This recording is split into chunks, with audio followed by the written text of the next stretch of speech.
Hello welcome you all. आज है 1 जून और आप सभी के लिए आया हूँ फिर से एक इंपॉर्टेंट वीडियो। दोस्तों आज हम बात करने वाले हैं महिंद्रा एंड महिंद्रा के बारे में। तो इसमें एक गुड न्यूज़ है जो आपके लिए मैं लाया हूँ कि महिंद्रा जो एक पिछले मंथ से लगातार हमारे को इसी तेज़ी देखने को मिली है वो कंटिन्यू रहने वाली है इस गुड न्यूज़ की वजह से। तो आपके साथ मैं शेयर करना चाहूँगा ये गुड न्यूज़। और उससे पहले मैं आपके साथ न्यूज़ शेयर करूँ, आप चैनल को जरूर सब्सक्राइब करें, वीडियो को लाइक करें। आपके एक लाइक से मिलता है मुझे मोटिवेशन आपके लिए इसी तरह कंटेंट लाने के लिए। साथ में आप कमेंट सेक्शन में अपनी क्वेरीज भी पूछ सकते हैं। तो चलते हैं इसकी न्यूज़ में। तो जहां महिंद्रा ऑटो सेक्टर के महिंद्रा में मतलब ऑटोज़ की सेल्स की बात करेंगे, क्योंकि जहां लॉकडाउन था वहां मई मंथ में इन्होंने लगभग 9,560 व्हीकल्स की सेल्स की। मतलब लॉकडाउन में अगर इतनी सेल्स कर पा रहे हो तो जब ये लॉकडाउन खुल चुका है, 5 जो है एज ए अनलॉकडाउन हो चुका है तो कई स्टेट्स में, तो ऑब्वियस ही बात है अगर नेक्स्ट मंथ में इनकी इंप्रूवमेंट और भी ज़्यादा हमारे को सेल्स में दिखेगी। उसके कारण हमारे को पिछले एक मंथ में मई से लेकर हमारे को इसमें लगातार इसमें स्टॉक में अप ट्रेंड दिख रहा है। वहीं पैसेंजर व्हीकल्स की बात करें तो महिंद्रा ने लगभग 3,867 सेल्स की व्हीकल्स की। वहीं अगर कंपेयर किया जाए 2019 के साथ तो यहाँ 20,608 से व्हीकल्स की सेल्स की थी। तो मेजर ड्रॉप दिख रहे हैं ईयर ऑन ईयर बेसिस देखने को। वहीं कमर्शियल व्हीकल्स की बात करें तो वहीं इन्होंने लगभग इस बार सोल्ड किए 5,170 व्हीकल्स का एज कंपेयर करें अगर 2019 मई के साथ तो 17,879। तो आप ये तो देख रहे होगे, चलो इनकी अच्छी खासी सेल्स हो गई और ये जितने करेक्ट होने थे ना स्टॉक वो करेक्ट हो चुके हैं, क्योंकि इनकी सेल्स नहीं हो रही थी इसलिए वजह इतने ज़्यादा डिप गए। अब सेल्स होनी ज़्यादा से स्टार्ट हुई है तो ऑब्वियस सी बात है तो प्राइजेस तो ऊपर बढ़ते हुए हमारे को नजर आएंगे। वहीं एक्सपोर्ट्स की बात करें तो 484 व्हीकल्स की इन्होंने एक्सपोर्ट्स भी किए। जहाँ टोटल्स अगर बात करें तो 9,560 व्हीकल्स की टोटल इनकी सेल्स हुई एज कंपेयर किया जाए 2019 मई के साथ तो 45,421 सेल्स की यहाँ पे बिक्री थी। तो ईयर ऑन ईयर बहुत ही बड़ा ड्रॉप हमारे को देखने को मिल रहा है। अगर बात करें तो 75% तक का हमारे को ड्रॉप देखने को मिल रहा है। पर वही मैं आपको बताया कि ये पहले शेयर इतना ज़्यादा करेक्ट हो चुका है कि अभी जो सेल्स हो रही है उसके कारण ये स्टॉक ऊपर आता हुआ दिख रहा है। अब आपके साथ इसके अगले सेक्टर की बात करना चाहूँगा। महिंद्रा के जो फार्मा इक्विपमेंट्स के सेक्टर है, यहाँ देखोगे आप 24,017 यूनिट्स की सेल्स हुई है भैया, 24,000। जहां डोमेस्टिक सेल्स इनकी 24,017 यूनिट्स हुई अगेंस्ट मई 2019 में 23,539 यूनिट्स ही थी।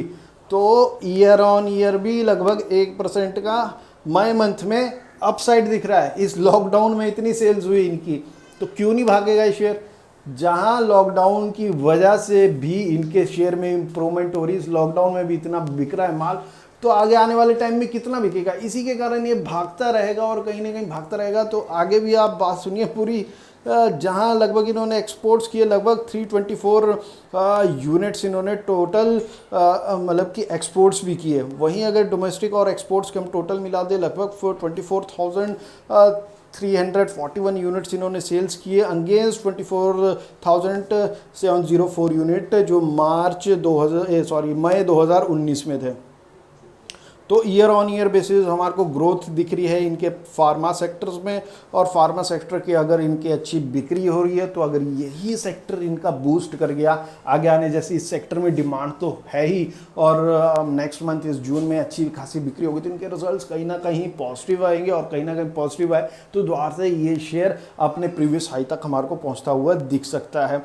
वहीं अगर अब देखो आप डोमेस्टिक में लगभग 2% का हमारे को चेंज होता हुआ दिख रहा है 2019 और 2000 ये जो अभी 20 का मई चला है। वैसे अगर कंपेयर किया जाए तो लगभग उस 2019 के मई को हम ईयर 2020 में काउंट करेंगे और इसको हम जो करंट में है इसको ईयर 2021 में काउंट करेंगे, क्योंकि ये Q1 के रिजल्ट्स में इंक्लूड होगा फॉर द ईयर 2021। तो 2% का मेजर चेंज है। वहीं एक्सपोर्ट्स अभी ढीले पड़े हुए हैं। एक्सपोर्ट्स अभी जैसे ही स्टार्ट हो जाएंगे तो यहाँ भी इंप्रूवमेंट हमारे को डेफिनेटली दिखेगी कि एग्रीकल्चर डिमांड हर कंट्री में बढ़ता हुआ नज़र आ रहा है। तो ओवरऑल चेंज की बात करें तो मात्र 1% ही हम पीछे दिख रहे हैं। अगर टोटल्स की बात करें सेल्स में, इस मतलब कि जो इनके सेल्स है इसमें 1% का ही डिफरेंस दिख रहा है, जो बहुत कम डिफरेंस है। और इसी की वजह से हमारे को महिंद्रा महिंद्रा भागता हुआ दिख रहा है। वहीं अगर इसकी शेयर होल्डिंग्स की बात करें दिसंबर 2019 और मार्च 2020 के बारे में, तो जहां प्रमोटर होल्डिंग बढ़ाते हुए नजर आए क्योंकि कैपेबिलिटी है इस स्टॉक में, इसी वजह से लोअर भाव में कहीं ना कहीं प्रमोटर ने इसके स्टॉक खरीदे हैं। वहीं एफआईज बहुत ही मार्जिनल वैल्यू 0.08% से इससे होल्डिंग कम करते हुए नजर आए, म्यूचुअल फंड बढ़ाते नजर आए, इंश्योरेंस कंपनीज बढ़ाते नजर आए, नॉन इंस्टीट्यूशनल हमारे जैसे इन्वेस्टर कहीं ना कहीं इससे निकल गए, अदर डीआईज ने भी काफ़ी अच्छा पैसा निकाला बाहर, और अदर जिसमें बढ़ाते हुए नजर आए। आउट ऑफ जो इनकी होल्डिंग है 19.982%, उसमें से लगभग 3% इनके, अगर इसको हम ले ले उसमें से 3% इनके लगभग प्लेज्ड होल्डिंग्स भी है इस शेयर में। वहीं अगर पिछले एक मंथ की बात करें तो लगभग सेंसेक्स जहाँ 1% नेगेटिव रहा, 1% के आसपास, वहीं ये 26% इसने गेंस दिए हैं, रिटर्न्स वापस दिए, तो काफ़ी अच्छे पिछले एक महीने से हमारे को भागता हुआ ये दिख रहा है पूरे मई मंथ में। और वहीं अब इसके आ चुके हैं हम वनडे के चार्ट में, जहां ये हाई अपने 2020 में 593 के आसपास बना रहा था, वहीं इसने लो लगभग 250 के आसपास भी बनाया।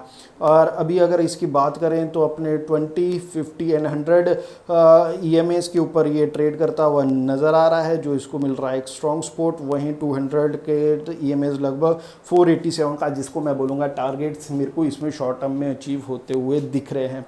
वहीं आगे बात को कंटिन्यू करेंगे बॉलिंजर बैंड के साथ, तो बॉलिंजर बैंड में ये मिडल लाइन का एज ए गुड सपोर्ट लेते हुए जा रहा है। तो अगर आप इसको एंट्री लेनी है तो बॉलिंजर बैंड को आप डेफिनेटली फॉलो कीजिए। जब बॉलिंजर बैंड के मिडल लेवल्स के पास से सपोर्ट लेता हुआ आपको दिखे तो आपको इसमें एंट्री लेनी है, और उसके बाद हम इस डेफिनेटली 487 टारगेट्स के लिए हम इसको अचीव करेंगे। तो शॉर्ट टर्म के टारगेट्स हैं, मैं बहुत लंबे टाइम के टारगेट्स नहीं दे रहा हूँ, मतलब कि आपको कम से कम ये 15-20 दिन में अचीव हो जाने चाहिए आफ्टर द एंट्री।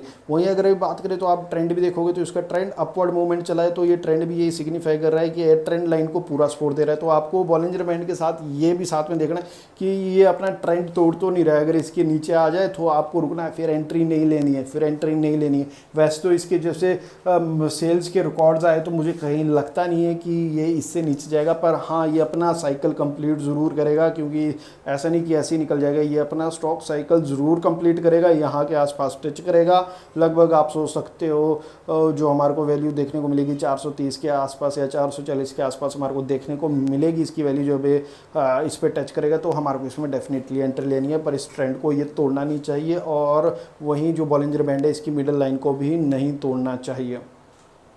आगे बात को करूंगा मैं कंटिन्यू। तो अगर कल के दिन की बात करें, क्योंकि अपडेट तो आज ही आया, तो कल इसका इम्पैक्ट हमारे को देखने को डेफिनेटली मिल सकता है। तो जो इंट्राडे ट्रेडर्स है उसमें क्या देखें, तो आज लगभग स्टॉक ने लगभग 470 के आसपास अपना हाई बनाया, और जब मैं वीडियो बना रहा हूँ ये लगभग 462 के आसपास ट्रेड कर रहा है। तो इसको लगभग स्ट्रॉन्ग सपोर्ट 459 पे हमारे को मिलता हुआ दिखेगा। तो 459 पे अगर आपको मिल गया तो आपके शॉर्ट टर्म टारगेट्स पर टारगेट 470 होगा। अगर ये अचीव हो जाता है तो दूसरा 480 तक हम इसको अचीव होते हुए देख सकते हैं। तो इंट्राडे ट्रेडर्स के लिए इसमें बाय साइड में ही रहना है, सेल साइड्स में नहीं रहना है, क्योंकि आज ही इंफॉर्मेशन आई है तो कल इसमें मार्केट का थोड़ा बहुत इम्पैक्ट होता हुआ हमारे को देखने को मिल सकता है। वहीं अगर 3 आवर के चार्ट में जाएंगे तो पूरे मई मंथ में अगर आप देखोगे तो अप ट्रेंड में ही था। वहीं अगर आप वॉल्यूम्स देखोगे तो अबव द एवरेज में लगभग ग्रीन कैंडल्स स्टिक्स आपको ज़्यादा दिखेगी as compare to red sticks, जो इसमें दिखाता है कि इसमें कहीं ना कहीं बायर ज़्यादा हैवी है सेलर्स के ऊपर, जिसकी वजह से हमारे को कंटिन्यू इसमें अपसाइड मूवमेंट देखने को मिल रही है। वहीं वनडे के चार्ट में हम आए हैं RSI पे, तो RSI लगभग 70 के आसपास है, मतलब कि 80 के आसपास है हमारे उसमें थोड़ा ओवरबॉट कंडीशन में हमारे को देखने को मिलेगा। इसीलिए मैं इसमें मना कर रहा हूँ कि आप अभी एंट्री लो और ऊपर के टारगेट्स की बात के लिए, क्योंकि इसको कंप्लीट करने दें अपने साइकिल। जैसे ये साइकिल अपनी कंप्लीट कर देगा थोड़ा नीचे आएगा, RSI की वैल्यू भी घट जाएगी, फिर से ये एक बारी अपर मूवमेंट लेने के लिए तैयार हो जाएगा। वहीं मैकडी में भी लगातार इसमें अपर ट्रेंड बनता हुआ नज़र आ रहा है।